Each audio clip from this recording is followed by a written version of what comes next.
Hi everybody and welcome to Test 3 Review Additional Workshop. I am going to record this in probably a couple of parts, so I'll keep an eye on time so that you're not sitting here for a really long time. But I have put together an arrangement of questions like what you may see on the test. Don't assume that these are the only problems that you'll see. You may see an arrangement similar to this or something with a little bit of change. So make sure you keep an eye on what's on the review on e-learning. You will have problems that cover all of these topics though, so make sure you're rock solid on all of these topics before you come in on Monday. Now the first one I wanted to talk about was graphing both exponential functions and log functions. This is a graph of f of x is equal to 2 to the x plus 3, or x plus 2, I'm sorry, minus 3. Now the first thing that you need to decide is what shape you have for the exponential function. So since I have a 2, that means that my overall shape is going to be the increasing function. If that were something like it's like a half, then it would be the decreasing version. Now all the graphs for the exponential function shift through the point 0, 1. So that's going to be my starting point, and I'm going to shift left, right, up, and down based on that.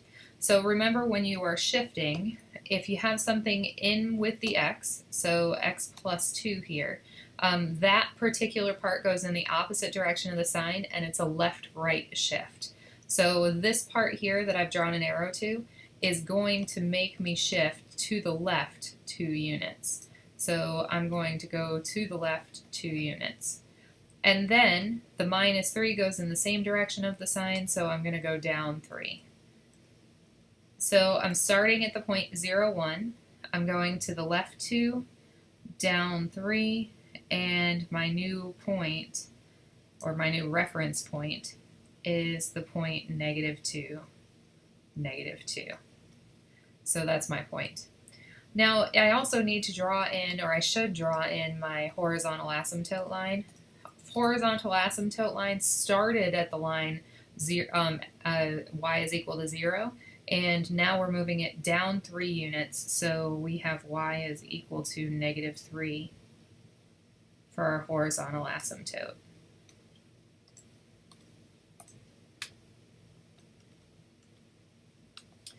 Now that's really a guide point for me. I don't want to cross that line when I'm drawing in the actual graph. And from here, I'm going to draw the graph just looking like the exponential function. I don't expect you to plot any other points. I want you to shift it, and then I want you to draw the general shape. Same thing is true as far as the drawing is concerned for the log function. You will have to graph a log. This one is a natural log, so remember natural log is the log base e, and if you are picking a shape for this function, since e is greater than 1, the shape is going to go like this. Now the natural log, or any log, is going to shift through the point 1, 0. So that's where I'm going to start, and I'm going to count my shift. As far as in with the x, opposite direction of the sign, so means that I'm going to go to the left 3. And if I am moving up and down, this is an up-down shift, and it goes in the same direction of the sign, so I am plus 2 here, so up 2. So starting at the point 1, 0, moving to the left 3, and up 2 means my new point is here. So my new point is the point negative 2, positive 2. And I'm still following that basic shape. Now with the log function, I have a vertical asymptote, and it started at x is equal to 0, the y-axis, and it moves the way that we are shifting left and right. So this would be x is equal to negative 3 here. It's kind of a shaky line, but you get the idea. So this is x is equal to negative 3, and then I'm going to graph it based on just the shape. So I'm going through that point, and it looks something like this. So you will have probably one of each graph. In interest of time, I don't have time to give you more than one, but these are the 2 shapes that you need to be familiar with. You will also have to change log functions into exponential, or log statements into exponential statements, and vice versa. So if we're changing back and forth, remember the number that's the base is the base in both things. So I have my base of 3, and then whatever is on the other side of the equal sign is what I make the power. So 3 to the negative 3 is equal to 1 over 27. When you're done rewriting in from log to exponential form, you should have something that makes numerical sense. So you should have something, if I look at this, I say 3 to the negative third power really 1 over 27? Well, yes, it is. So I should have something that makes sense when I'm done. Same thing in reverse, so I can change the exponential statement to an equivalent statement of with a log.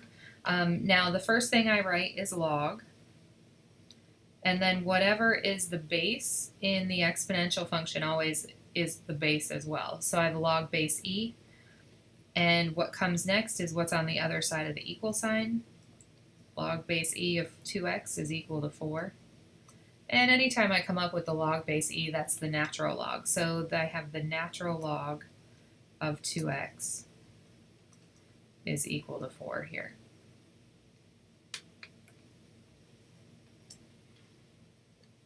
All right, moving on. You will have to find the exact value of a log expression using rules of logs.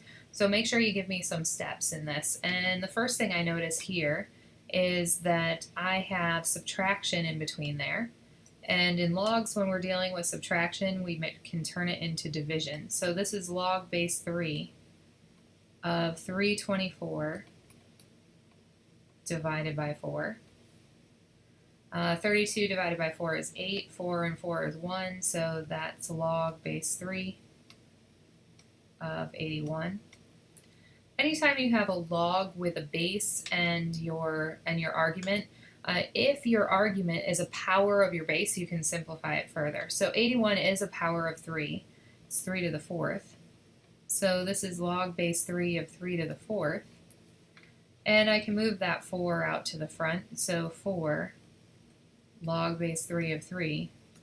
But I know when I have the same argument as I do base, it's equal to 1. So this is all together equal to 4 times 1, or 4. You will have to solve quite a few problems that have to do with properties of logs and exponentials, so the solving for x problems. And the next bunch I want to do are solving for x. So if I want to solve for x, I have a couple strategies.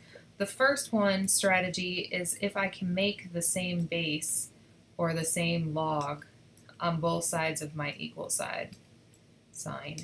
If I can, then I can eliminate the bases or eliminate the logs and just set the arguments equal. That's my ideal case solution. If I can't do that, if I can isolate the log or the exponential on one side, I can turn it into the other form. So isolate and change forms. If I can't do that, I can take the log of both sides. So ln of both sides for exponential functions. So looking at this first one, my question is 27 a power of 3? And yes, 27 is a power of 3.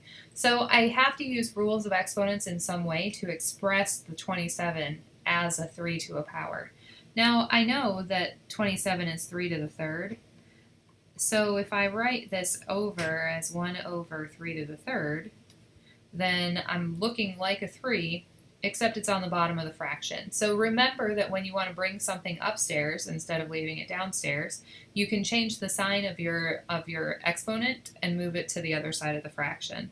So 3 to the 3x minus 5 is equal to 3 to the negative 3. And then once I have the same base on both sides, I can set my exponents to equal. So that means that 3x minus 5 is equal to negative 3. Adding 5 to both sides, I get 3x is equal to 2. X is equal to 2/3.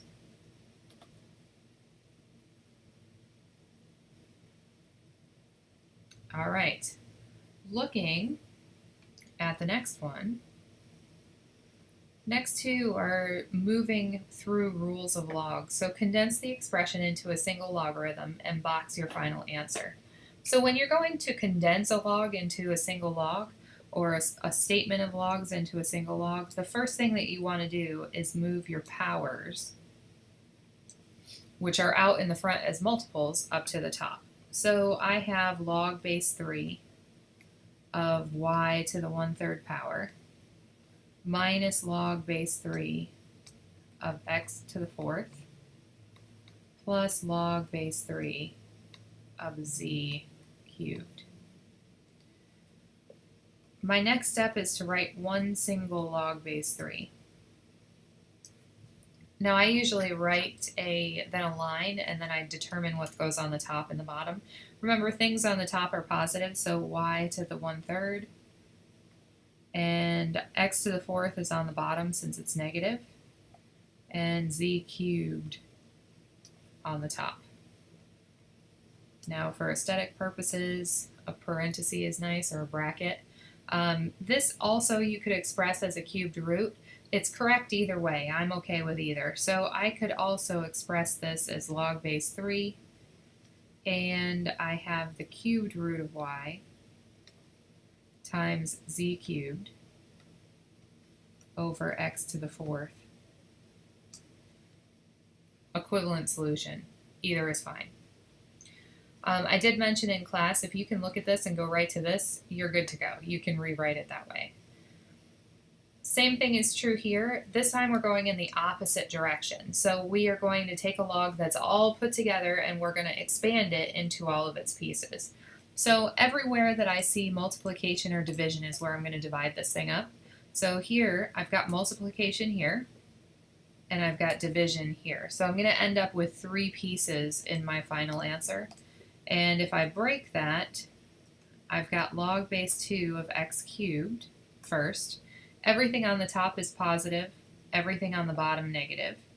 So log base 2 of 3x minus 1, and then minus log base 2. It's a square root. I'm going to write it as a fractional power. So x plus 2 to the 1/2 power. And then for my final answer, it says to express your powers as factors. So I'm going to bring my powers out to the front. I've only got a few, almost got stuck there in the middle. I've only got a couple to work with. My 3x minus 1 doesn't have one, so I just leave that. So I have 3 log base 2 of x plus log base 2 of 3x minus 1 minus 1/2 log base 2 of x plus 2.